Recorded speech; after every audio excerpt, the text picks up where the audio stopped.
Let's keep talking. Bring out our next guest, Ben Odom.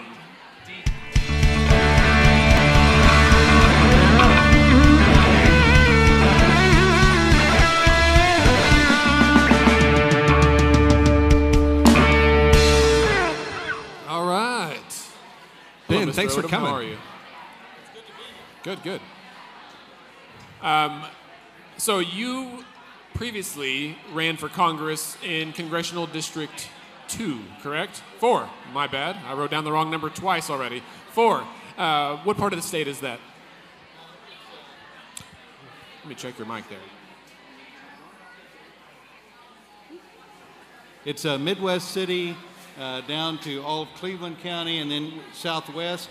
Ran twice and used to go as far down as Altus, but they took that part out when they redistricted. But 2 races for United States Congress. I can tell you it's a lot easier to be a talking head on election night than it is to be a candidate. That's why we're here, not running for office. Well, so we have a somewhat competitive race here in Congressional District 5 between incumbent Steve Russell and challenger Kendra Horn. Tell us, Ben, in your experience, what's it like for a candidate for national office on election night? It's different to be a candidate for federal or national office because you have to run 2 campaigns. You run one campaign here in Oklahoma in the district. You run another one inside the Beltway in Washington to see that you're getting some resources allocated to your effort as well. Kendra Horn's run a really strong challenger race. Running a challenger, I ran both as a challenger and in an open seat. Running a challenger race is really tough because the first thing you have to get the voters to decide to do is to replace somebody that they've already hired before. Right. And so that's the first test. Then you have to be a credible alternative. But I think she's done as fine a job as anybody in years in making that threshold test. Sure. Yeah, no, I think that's super interesting to hear you talk about kind of the two campaigns that you have to run. That you have to run a campaign here, but then you have to run a campaign, kind of with like the DCCC, the Democratic Congressional Campaign Committee, or the Democratic National Committee if you're running as a Democrat. How do you balance that? What's that like trying to do that simultaneously? The way to balance that is to get very little sleep. You have to make sure that you're taking care of all the things that you need to do in your district, to go to the activities, to make the calls, to visit with the community leaders, to travel the thousands of miles you have to travel. I mean, you're running in a district that's far, far large. That congressional district I ran in is only about the size of Massachusetts, but people like Frank Lucas are running in a district like half the size of the state of Oklahoma. Sure. So you're spending a lot of time on the road, yet you've got to make time for the conference calls, and you generally try to do those things so that they're being done either early in the morning or late in the evening so that you're not cutting into the prime direct voter contact time. It's a challenge. Sure. When was the last time that you ran? I was a candidate 20 years ago in 1998, then again in 2002, and then after that, either my reward or punishment for having run was to serve as the vice chair of the Oklahoma Democratic Party. Okay. Fantastic. And now you're an attorney, and I know part of your work involves the constitutionality of laws that are passed or even ballot measures. And today we have 5 state questions, all of which are constitutional amendments on there. And there's been some questions raised about the constitutionality of some of those measures. Specifically, we can start with the one, Marcy's Law. I assume you're familiar with this? There may be some challenges. There's parts of that we kind of already have in Oklahoma. There's certain victim protections that do exist, but I expect that there may be some issues with it.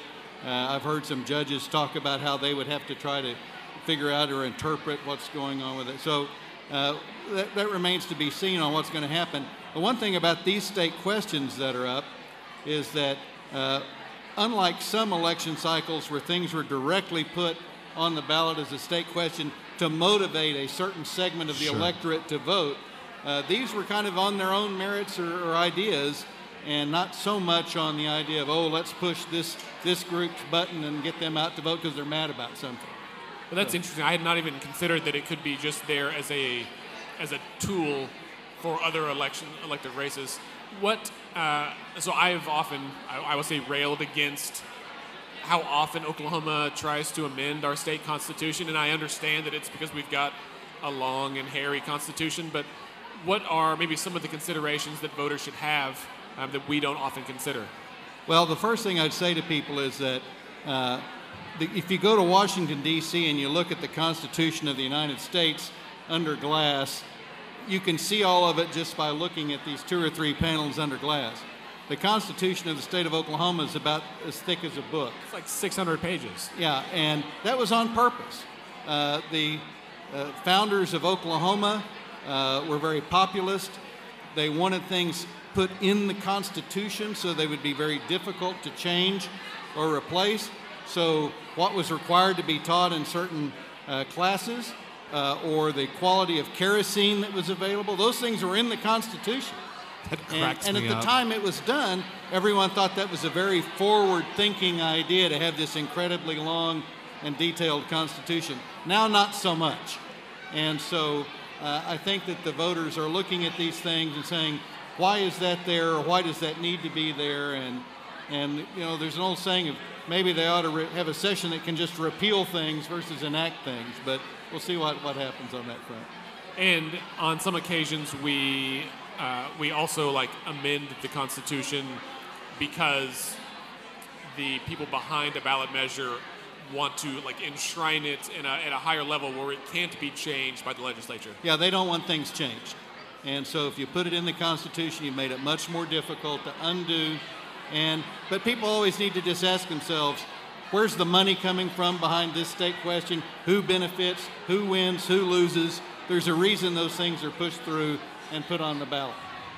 Well, and were you going to say something? No. All right, good. Well, Ben, a question for you then. If you're willing, could you just share with us your thoughts on the other 4 state questions, and particularly in terms of constitutionality, but any other ideas you have are fine as well? I don't think that there's too many problems with constitutionality on the others. The one I'm personally the most interested in seeing is State Question 800, which is the set-aside of funds to build for the future. You know, someday, if somebody invents how to turn salt water into fuel tomorrow, the oil and gas industry goes away. And so we have to be prepared for it.